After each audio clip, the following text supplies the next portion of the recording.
Welcome to the pod key summary of use foveated streaming to bring immersive content to visionOS from WWDC 2026.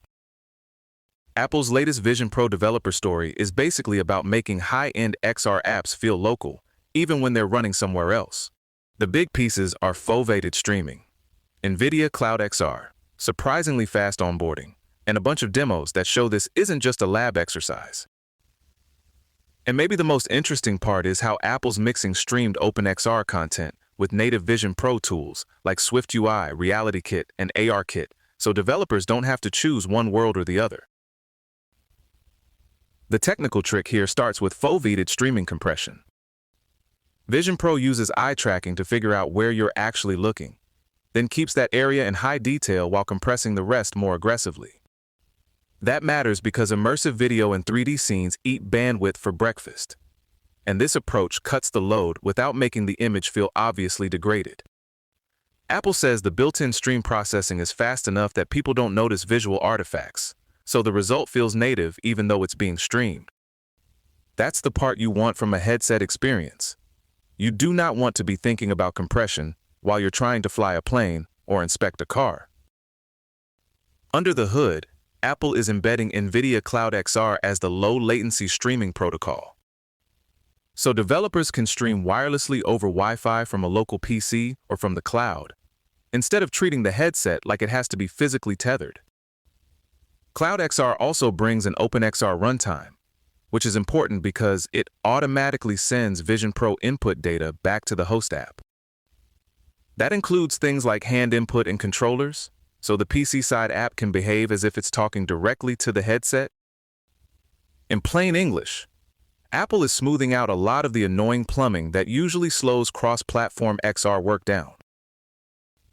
Apple's pitch on developer onboarding is pretty aggressive in a good way.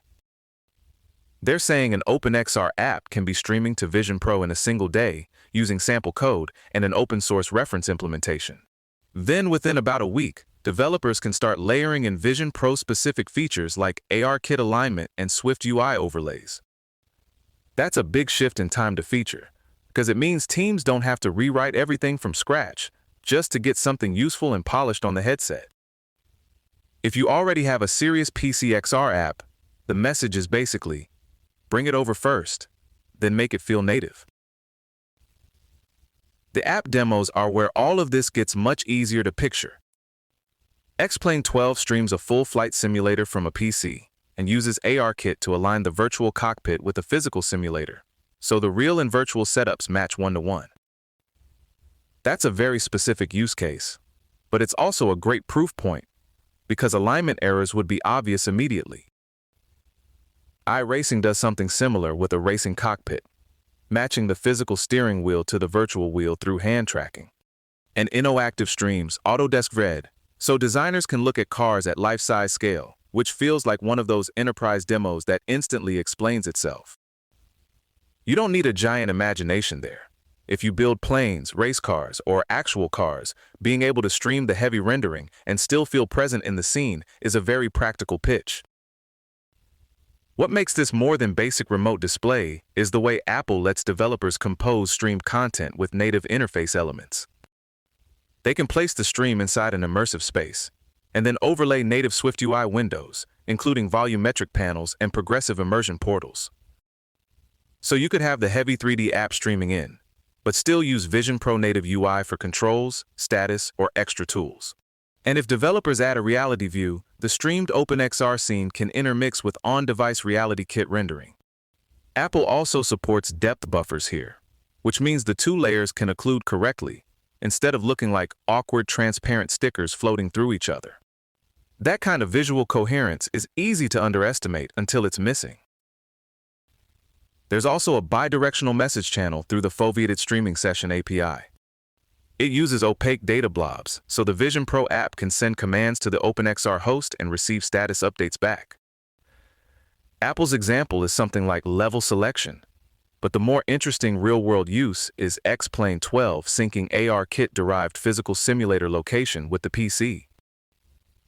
That's how the system keeps the real cockpit and the virtual cockpit precisely aligned. So again, this is not just screen sharing with extra steps. The headset app and the host app are actively coordinating state.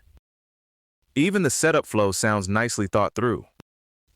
For initial connection, the PC shows a QR code and Vision Pro scans it just by looking at it, using eye tracking to make pairing feel almost absurdly easy.